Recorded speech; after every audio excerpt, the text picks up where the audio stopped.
Hi, my name's Dorian Trail, and today we're going to have a bit of a look at one of the lesser known risks that is involved in buying an investment property. Now, all investments have risk one way or another. Investment properties actually have, you can minimise a lot of the risks in investment properties, which is one of the reasons why our model is quite popular with a lot of financial planners and accountants, because we're very risk adverse.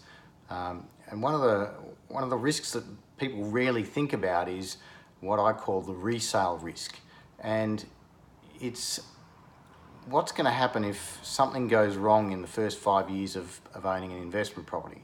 Now, of course, you never buy an investment property expecting that something's going to go wrong, but you do need to consider these things as you invest. So to give you a bit of an example, if you buy in stage one of a multi-stage development, might be an outer suburb or something like that, or a new emerging suburb as they call them, and there might be 2,000 or 3,000 other properties that are staged to be built over the next 10 years. Now, if you buy early in the development, and you might have paid $500,000 or whatever it works out to be, let's say $500,000 for easy figures, and you've put a tenant in it and everything's going fine for the first couple of years, and then something goes wrong that is probably beyond your control. And this could be anything from losing jobs, it could be being hit by the number 200 bus, it could be divorce, it could be, there's any number of things that you don't expect to happen, but occasionally, unfortunately, they do.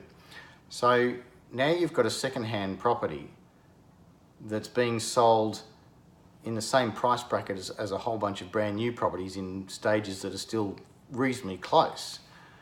And the question you need to ask yourself is, how much would you have to discount that property for it to sell and attract a buyer that would buy it instead of a brand spanking new property?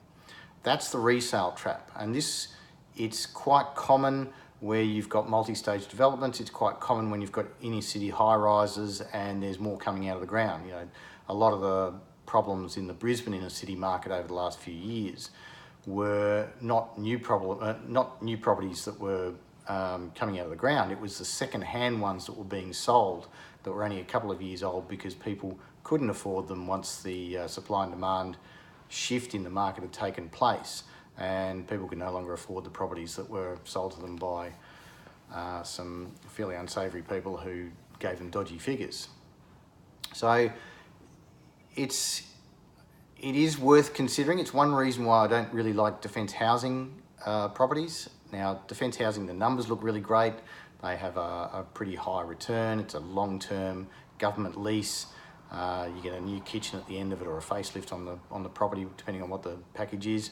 But if something goes wrong and you have to sell the property, you have absolutely no control over the sale. You can't even get in there to have a look at it. You can't show prospective tenants because it's part of the defence housing contract. Defence housing has a contract on it, and therefore you need to sell it to somebody who wants to buy defence housing property. Now, defence housing can't get enough people to buy their existing stock.